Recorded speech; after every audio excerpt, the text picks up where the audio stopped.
Bem-vindos a mais um Fut Talks, o espaço do pensar estratégico do futebol, da Universidade do Futebol.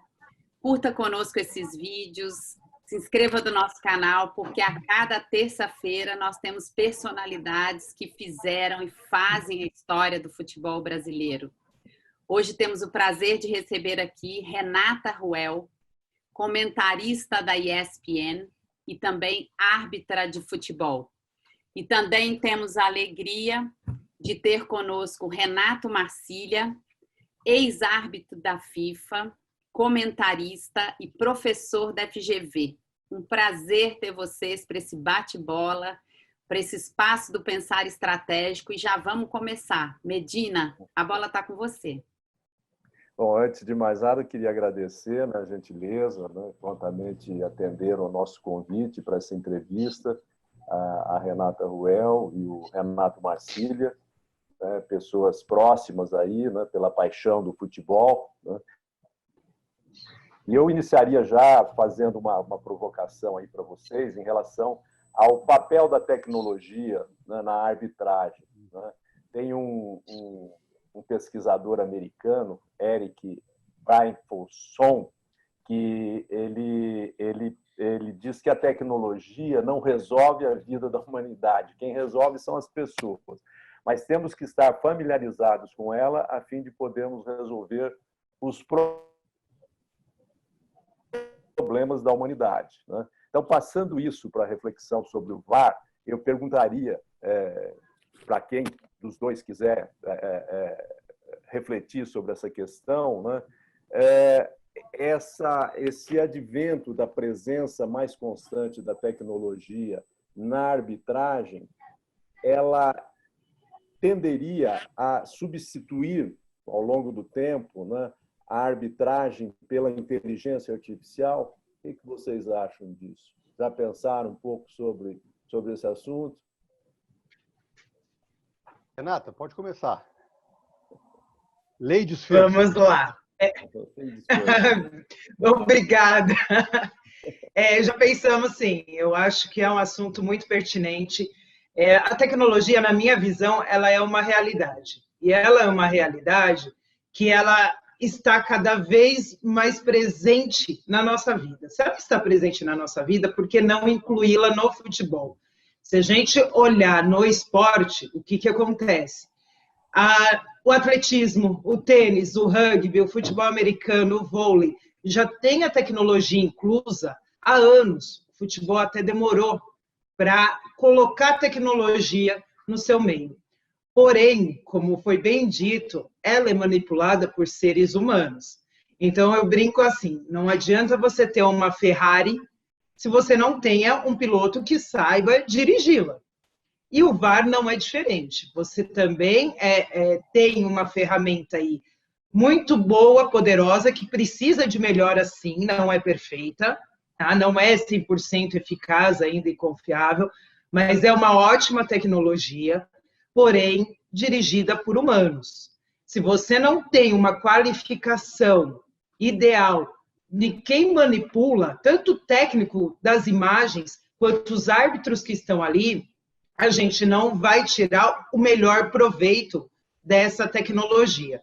A gente já vê, a gente já até brinca nessa questão de que o assistente perdeu a função, praticamente. Porque impedimento agora vai para o VAR, né? A gente brinca, porque o assistente não tem só a função do impedimento. Então, não digo a curto prazo, mas digo que, de repente, a médio e longo prazo, eu acredito, sim, que a ferramenta do VAR possa ir substituindo aos poucos, de repente, o árbitro assistente em campo e criar uma outra função para o árbitro assistente, que é só o árbitro em campo, eu acho muito pouco. Eu vejo como um campo gigantesco, ruim para você ter só um árbitro. Basquete, você tem ali 2, 3 árbitros, no vôlei você tem vários árbitros. De repente, criar uma nova função para o assistente.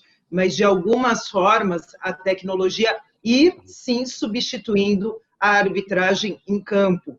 Não a curto prazo. Principalmente por quê? Porque o VAR é uma tecnologia cara. E ela sendo cara, você só consegue em grandes campeonatos. A gente está aí com a Copa Libertadores, que nessa fase não tem o VAR. E para mim deveria ter. A Copa do Brasil não tem o VAR, deveria ter, mas ela ainda é muito cara, então não é a curto prazo. Mas eu acredito que sim, que essa inteligência artificial ela venha para tomar conta. E você, Renato? Bom, um abraço a todos. Prazer em estar aqui na Universidade de Futebol, que produz conhecimento para o futebol. E eu sou testemunha, na prática, porque iniciei meus estudos depois de 20 anos de TV Globo, na área de gestão, na Universidade de Futebol, no curso de Gestão Técnica. Isso em 2017, ainda estava na Globo.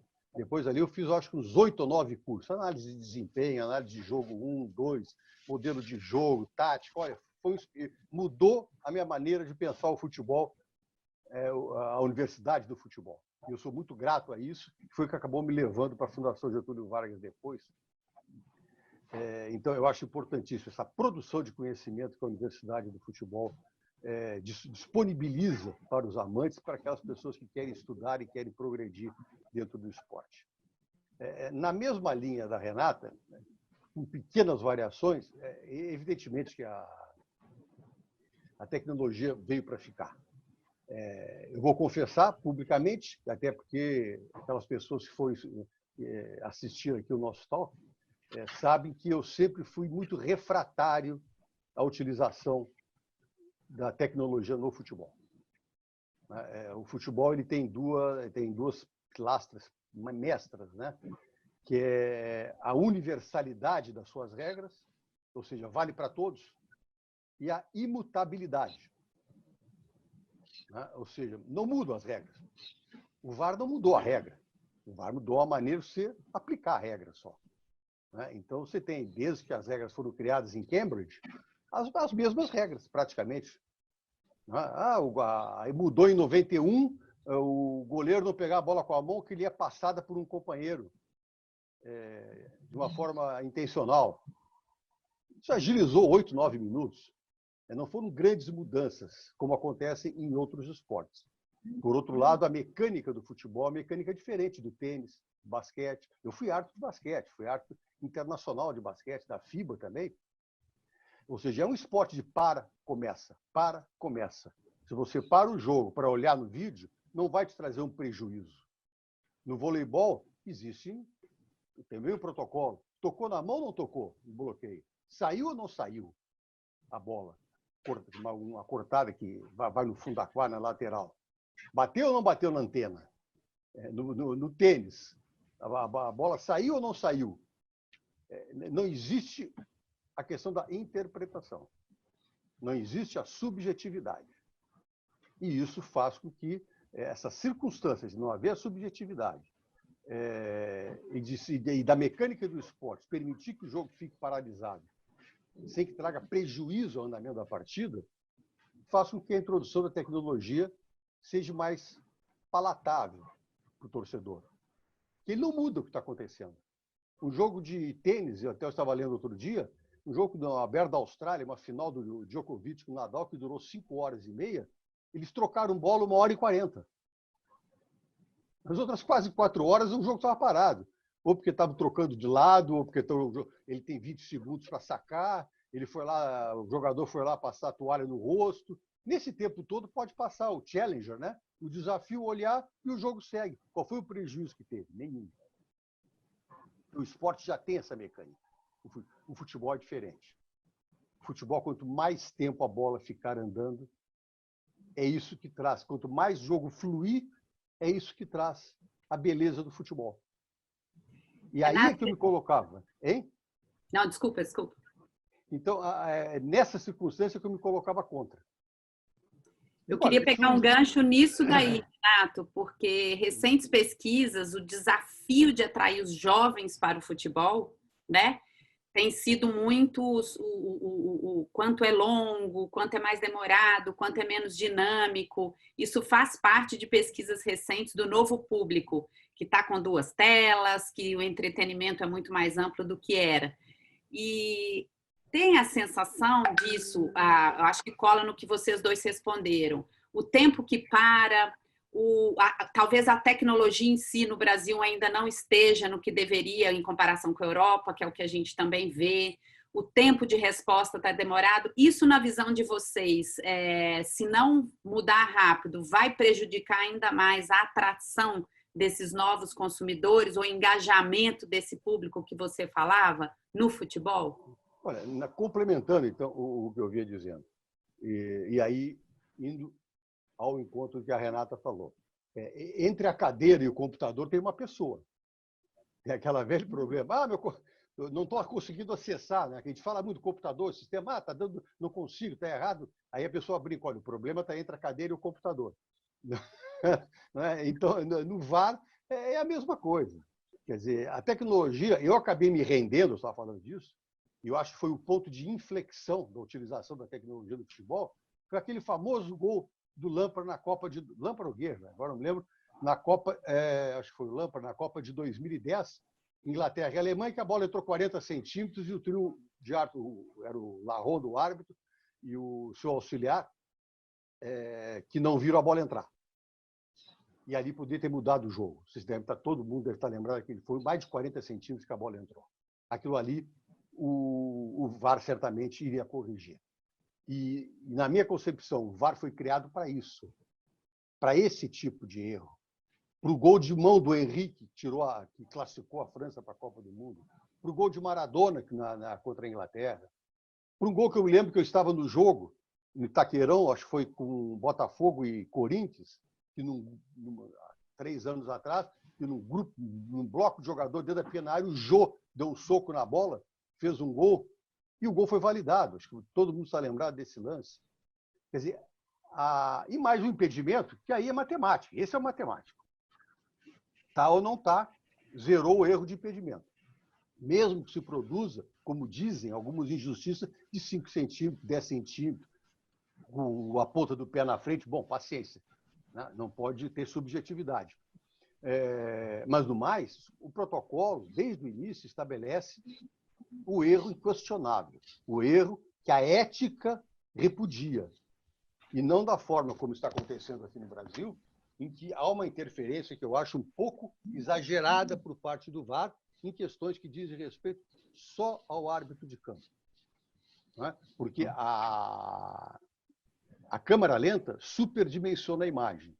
Lances que são considerados normais em velocidade real, na câmera lenta vira uma falta absurda. E tem que haver esse discernimento por parte de quem decide. Então, quanto menos o árbitro de campo influir, o VAR e o árbitro de vídeo influir no de campo, melhor. Isso a gente vê na Premier League. O árbitro, olha, aconteceu, o árbitro de vídeo não vai entrar? Não, ele não entra. Ele só entra em questões inquestionáveis. E aí entra no que a Heloísa falou. Esse excesso de interrupções realmente tiram um pouco, tiram muito a fluidez do jogo e tiram o interesse. O pessoal mais jovem, inclusive, ele não se atenta muito para a televisão. O rapaz está a garotada, ela está com uma meia tela no jogo, meia tela no game, o fone no ouvido falando com o amigo, teclando. Entende? Você tem que arrumar uma forma de prender a atenção desse público mais jovem. Porque o público mais adiante vai ser o público do futebol. Você não prende esse público agora, você não ensina ou não faz com que ele goste do futebol, e não vai ser torcedor amanhã ou depois. É aquela história, ninguém gosta ninguém entende daquilo que não gosta. Eu odeio beisebol. Meu filho fez a faculdade nos Estados Unidos. Ele gosta. Ele, dentro da universidade lá, ele jogava tênis, tinha beisebol. Ele via, aprendeu, gostou. Aí ele senta e me explica. Eu não entendo nada. Eu falei, filho, troca de canal. Não, quer dizer, meu filho nem está aqui, está em Londres, mas ele dizia para mim quando vinha aqui, pai, é assim que funciona. Desiste, eu não entendo esse jogo, eu não gosto. Então, quem não entende o que está acontecendo dentro do campo, não gosta daquilo que está vendo. É óbvio.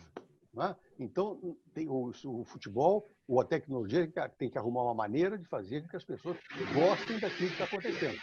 E essas mudanças, a Heloísa tem razão. E as pesquisas têm razão. E essas mudanças estão fazendo com que as pessoas fiquem um pouco desinteressadas, principalmente o mais jovem, um pouco mais desinteressado. O mais velho está ficando frustrado. Porque aquela história de você, a bola entrar, esperar o juiz decidir, o VAR se houve ou não houve, porque o protocolo diz que em cada gol tem que ter uma checagem geral, e aí o árbitro, aí o VAR diz, não, foi gol. Aí o narrador, 2 minutos depois, grita gol. Pô, perdeu a graça nesse aspecto, né? Agora não precisa mais gritar gol. Agora só me avisa que foi gol e pronto. Né? Faz que nem o narrador inglês antes do VAR. É gol. Acabou. Vira um narrador de futebol na Inglaterra. Né? Não tem aquela emoção latina, digamos assim. Né? Ou na Alemanha. O meu filho mais velho mora na Alemanha. Gol para eles é gol. É como é falta, impedimento. Gol. Acabou. Entrou. Não é? Só que nós temos uma cultura diferente. A cultura latina é diferente. Então, isso tudo tem que ser bem pensado para não fazer, como a Heloísa falou e as pesquisas trouxeram à tona, uma perda de interesse por parte de uma parte grande, uma parte bem grande da população. No Brasil já existem pesquisas que o desinteresse pelo futebol é muito maior do que se imaginava da população jovem, num país que é chamado o país do futebol. Já me estendi muito, Heloísa, desculpe. Imagina, Rafael agora tem uma pergunta. Bom, primeiro agradecer ao Renato aí as palavras de elogio à Universidade do Futebol, né? Para nós é uma honra ter alunos como você, Renato. Muito obrigado aí. Bom, a Renata e ao Renato aí, falando de novo um pouco mais sobre a Premier League, né? Eu gosto muito de ver os jogos do Campeonato Inglês e realmente a dinâmica dos jogos é diferente. E o uso do VAR, como o Renato mencionou, também tem sido feito de forma diferente, né? É muito mais rápido, muito mais dinâmico. Isso não traz aquelas paralisações que nós estamos vendo aqui no Brasil de 3 minutos, 4 minutos, 5 minutos. Qual que é a justificativa disso na visão de vocês? É uma tecnologia diferente? É o treinamento dos assistentes? Ou a questão cultural também vocês acham que influencia? Eu acho que no Brasil também hoje, qualquer lance, os jogadores já fazem aquele sinal do VAR, né? Queria que vocês comentassem um pouco sobre isso, por favor. Renata, já falei muito. Não, estamos juntos. Falou coisas importantes. É legal essa questão de comparação da Premier League. Primeiro ponto, a Premier League, no seu primeiro ano, ela criou um protocolo diferente do protocolo da FIFA. Esse é um ponto número 1. Por exemplo, o árbitro, ele teria que acatar as decisões do árbitro de vídeo. Não precisaria ir até o monitor verificar o lance. Se o árbitro de vídeo entendesse de forma contrária do árbitro de campo uma decisão, o árbitro de campo acataria. O que vai contra o protocolo da FIFA. Porque a decisão final é do árbitro. Tanto que nessa alteração de regra que todo ano acontece, que entra em vigor em 1º de junho, a FIFA colocou que todos devem seguir o protocolo da FIFA. Ou seja, mostrando para a Premier League que ela deve seguir o protocolo da FIFA. Outro ponto importante, a cultura, ela faz diferença em todo lugar. Isso, para mim, é nítido, é claro. Teve uma matéria agora, um estudo científico que mostrou, é interessante esse lado cultural, que os países por exemplo, o Japão, ele tem um menor índice de cartão amarelo.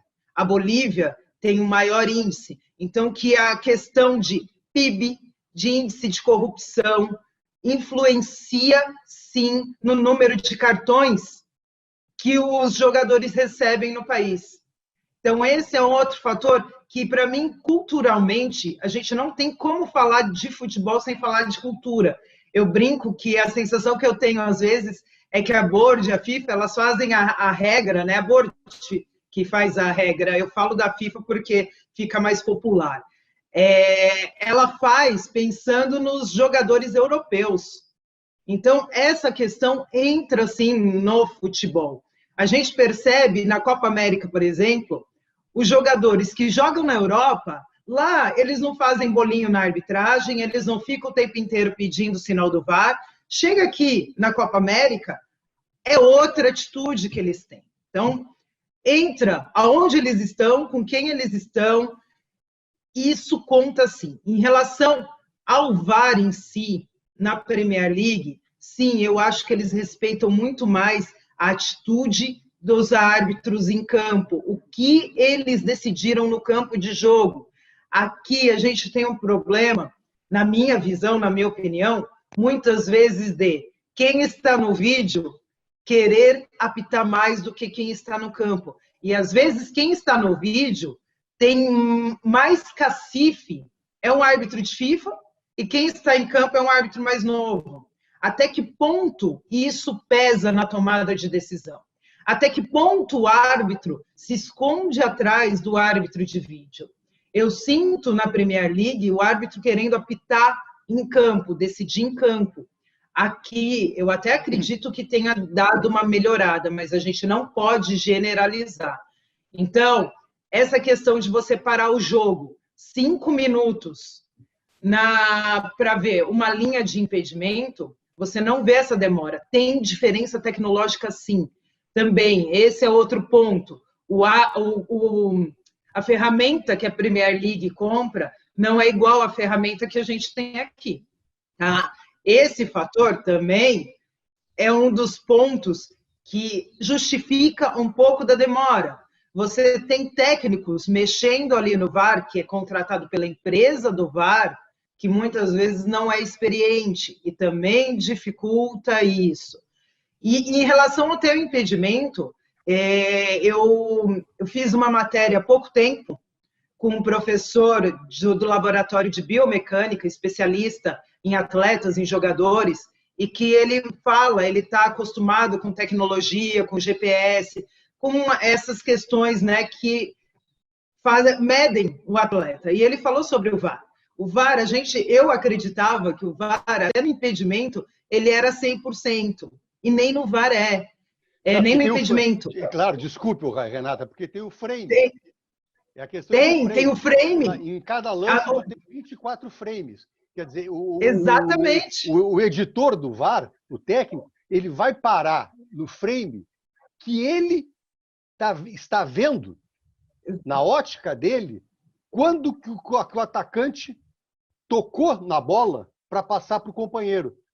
Mas se ele colocar um frame para frente ou um frame para trás, não é? Porque na ótica dele ele enxergou daquela maneira, e for um frame para frente ou para trás da realidade, olha, um frame é quase que meio metro, é um passo. Ou seja, num erro de um frame que é absolutamente invisível para quem está em casa e muito difícil para quem trabalha com a tecnologia, com a ferramenta, ele coloca ou tira o jogador em impedimento. Nós estamos achando que é 100% de acerto na medida em que a gente entender que o editor que está mexendo com a ferramenta está acertando exatamente, está parando a imagem exatamente aonde o jogador tocou na bola para passar para o seu companheiro. E se ele tocar um frame para trás ou para frente, que a gente não enxerga em casa, ele tira ou coloca o jogador na posição de impedimento. Eu acho que é isso que a Renata quis falar. É isso mesmo. É tanto que na matéria, se pegar, ele mostra que você pode ter, com o VAR, a tecnologia do VAR, uma margem de erro de 10 a 30 centímetros. E a gente sabe que 10 a 30 centímetros é algo considerável, ainda mais para uma tecnologia. É o frame. A FIFA está até tentando desenvolver uma tecnologia para semi-automatizar o VAR. Só que está muito difícil. Teve uma matéria que saiu no site da FIFA mostrando isso também. Está muito difícil, porque aí eles têm que padronizar o tamanho do pé do jogador. Mas um calça 43, o outro calça 38. Então, assim, nem com a tecnologia a gente tem 100%. Renata, desculpe, a FIFA já pensou, inclusive, em modificar o conceito do impedimento, né? Não é verdade? Na medida em que, se o jogador estiver na mesma linha do outro, mas com o pé avançado, ou 10, ou 15, ou 20, ou seja, se não aparecer o corpo todo, não é mais impedimento. É para tentar tirar esse negócio de que está acontecendo, muitos gols, por causa de o bico da chuteira na frente, algo que em velocidade normal jamais se marcaria. Mas aí tu sai da objetividade e cai na subjetividade, que é tudo o que o VAR não quer, né? É você de novo, colocar na mão da falibilidade humana do Bandeira, né? Marcília e Renata, eu não sei, no meu modo de entender, duas coisas do futebol atual me incomodam bastante, né? Uma é a aglomeração das reclamações dos jogadores em torno do árbitro, né?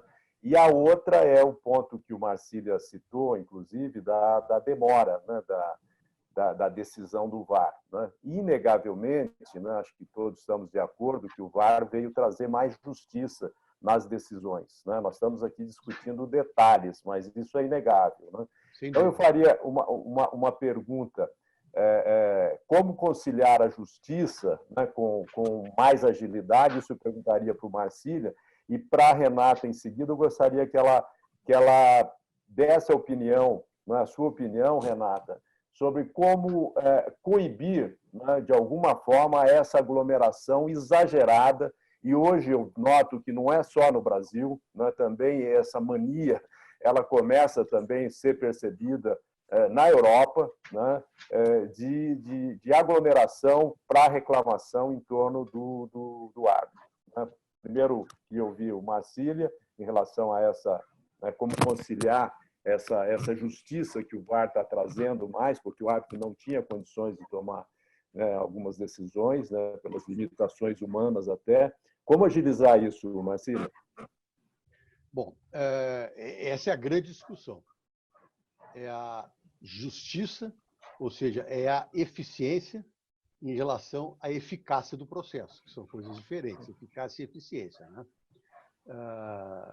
Todo o VAR ele entrou, né, quando eu falei a partir daquele ponto de inflexão da Copa 2010, porque os próprios patrocinadores passaram a ficar incomodados de ver suas marcas relacionadas no esporte, onde aconteciam erros que na televisão eram muito graves e que aí colocavam em xeque a lisura da competição.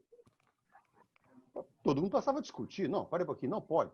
Isso aqui, esse juiz foi comprado, esse jogo foi comprado, a FIFA vendeu, o árbitro estava não sei o quê, né?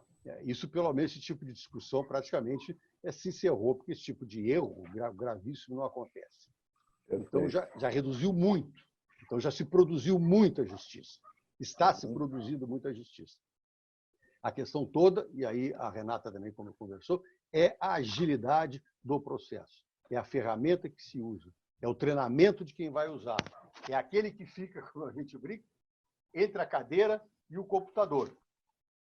Ele não tem que ser protagonista. A Renata falou sobre isso. No Brasil, logo que o VAR entrou, parece que os árbitros de vídeo tinham que, de alguma maneira, dar uma satisfação para a comissão de arbitragem ou para o público. Já imaginou se eu fico lá de árbitro de vídeo, estou ganhando e não entro nem uma vez, o que vão dizer de mim? Não, o que vão dizer? Vão dizer que tu trabalhasse muito bem e não atrapalhasse o árbitro de campo. É isso que eu penso, né? Enquanto que eles acham que não, se eu não falar nada, eu não estou trabalhando. Não, tu está trabalhando bem. Quanto menos tu entrar para atrapalhar, tu estás trabalhando melhor ainda, né? E esse treinamento, a Holanda, que foi a primeira a desenvolver esse processo, eles levaram 2 anos de treinamento intensivo, 2 anos. Aqui não levaram 3 meses. Quer dizer, na Inglaterra, a gente vê na Premier League, entram muito pouco. Na Alemanha, meu filho mais velho mora lá em Munique, né? Há 10 anos. Já estavam falando, inclusive, em acabar com o árbitro de vídeo. Só não acaba por uma questão política com a FIFA. Mas vocês notam a interrupção no campeonato alemão? Grandes interrupções.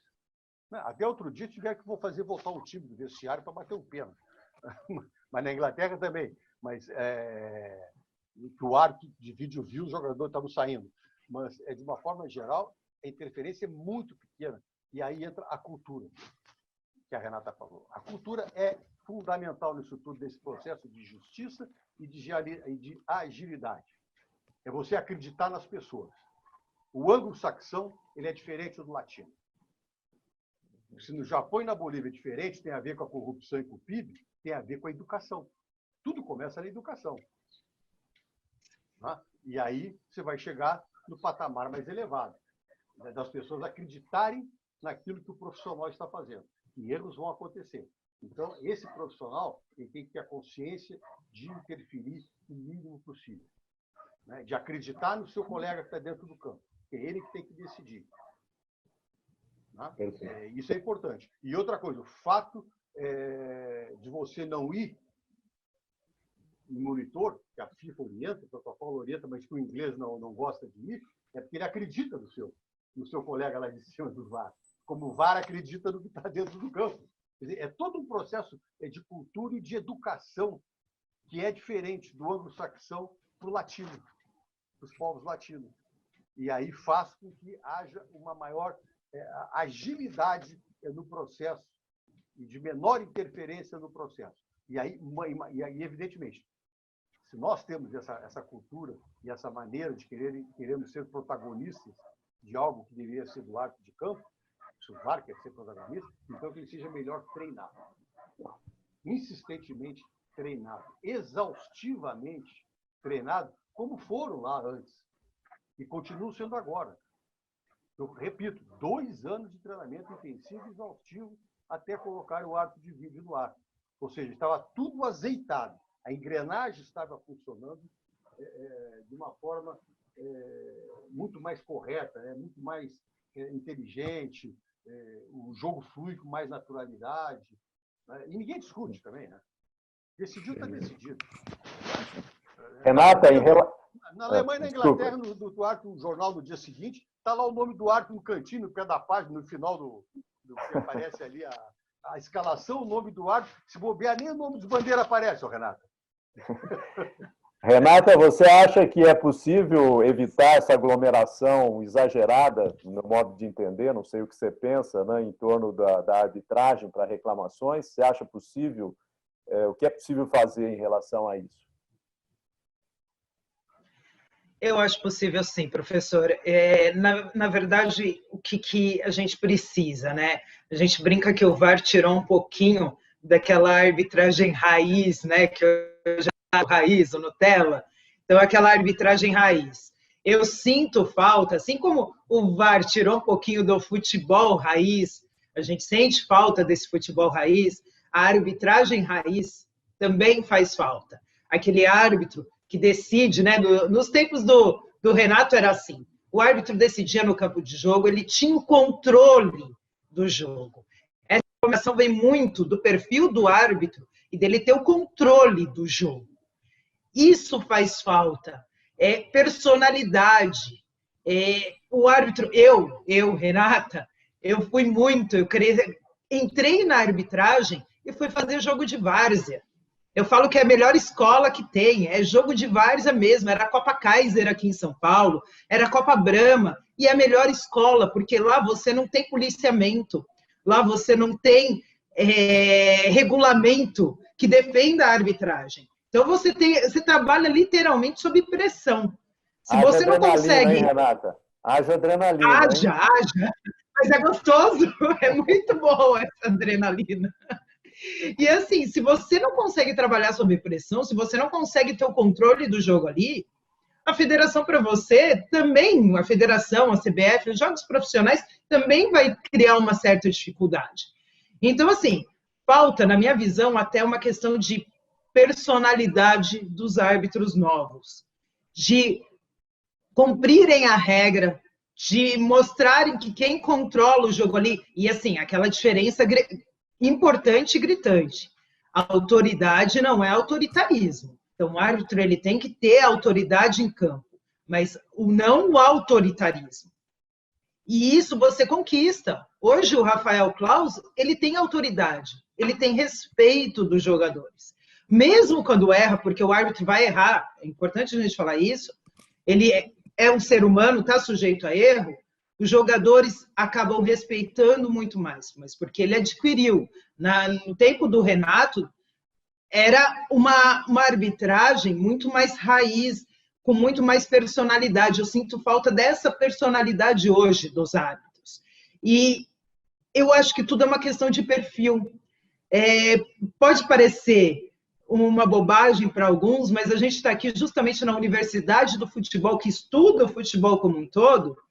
E eu entendo, por exemplo, o seguinte, eu dou uma palestra que é gestão de carreira para os árbitros. E eu entro nisso na competência do chá. que é a competência, habilidade, conhecimento, habilidade e atitude, que é o que o mercado hoje exige de um profissional.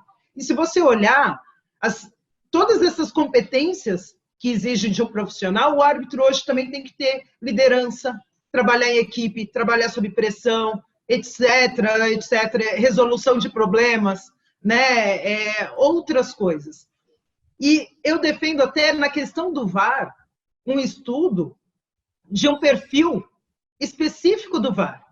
E, de repente, hoje você tem o VAR, que é o árbitro de vídeo principal, o AVAR 1, que é o árbitro assistente do vídeo, e o AVAR 2, que é o bandeirinha que está lá, vamos dizer assim, para explicar mais fácil.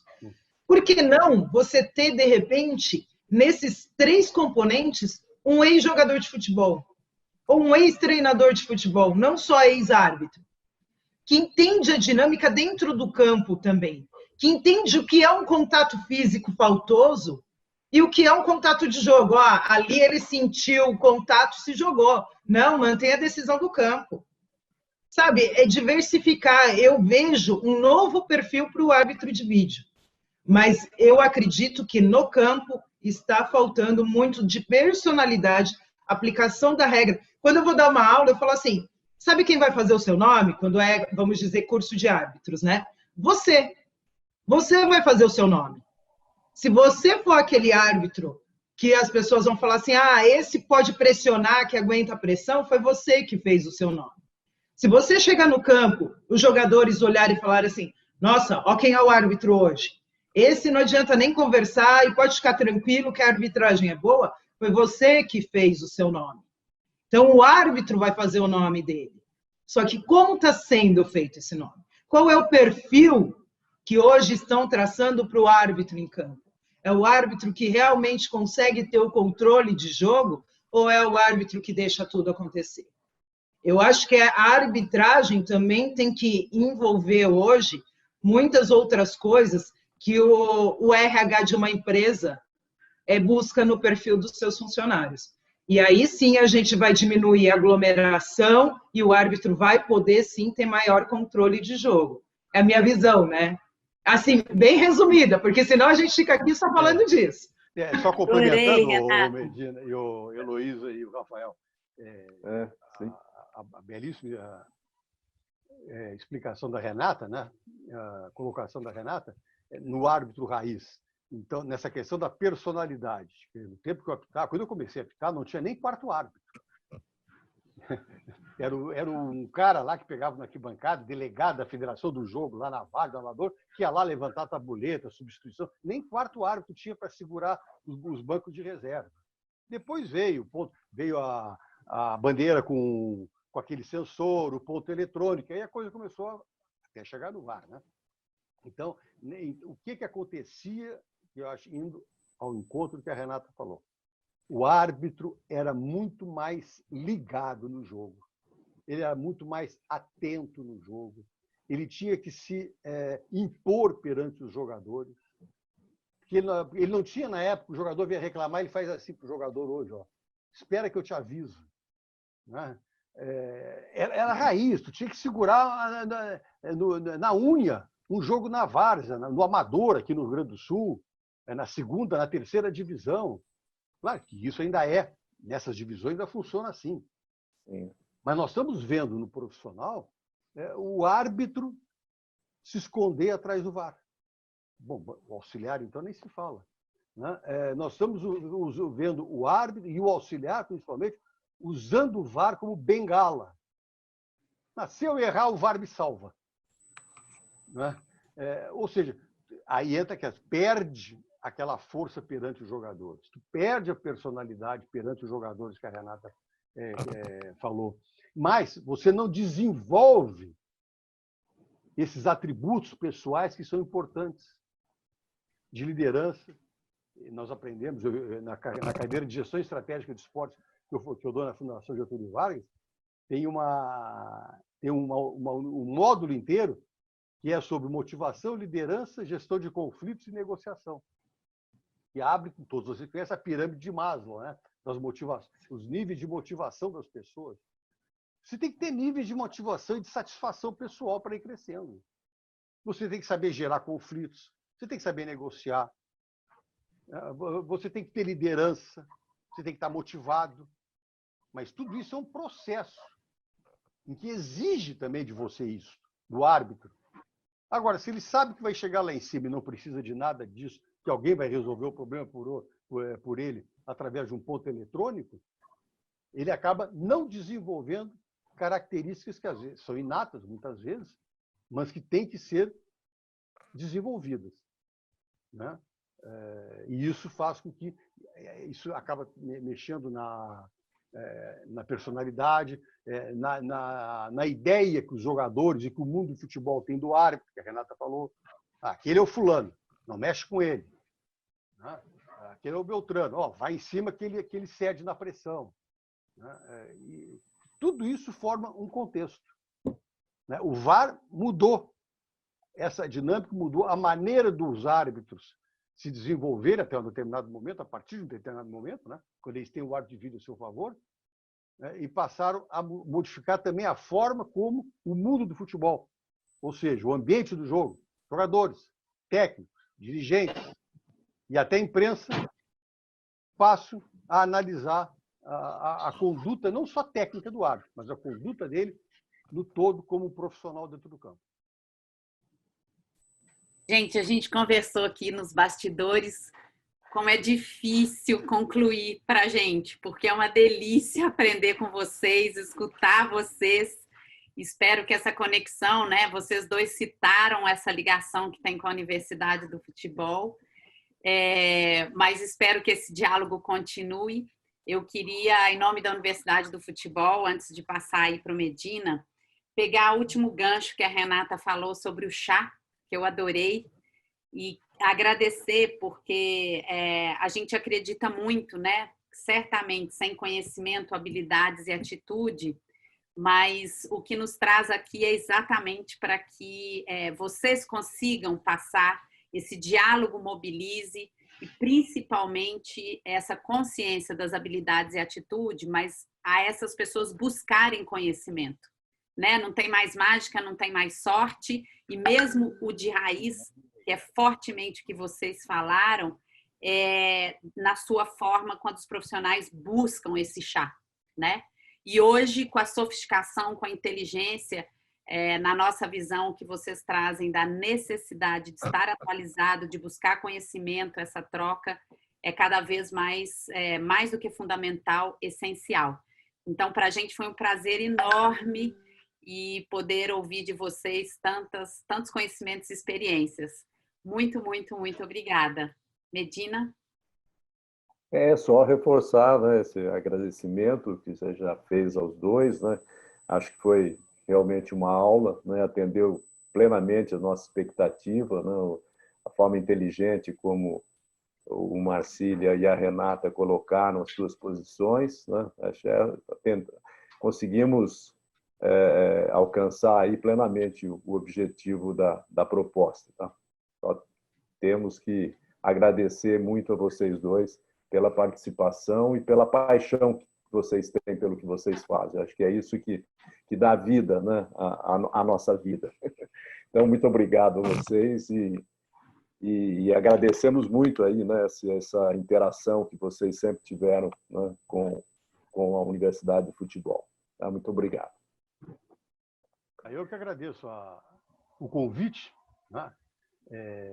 Impossível, né, de não ser aceito por tudo que a Universidade de Futebol representou dentro da minha formação intelectual, minha formação até acadêmica, de conhecimento no futebol, a partir do momento que eu já estava na fase final da minha carreira como comentarista na Rede Globo, que me abriu os caminhos que hoje eu sigo como professor da FGV.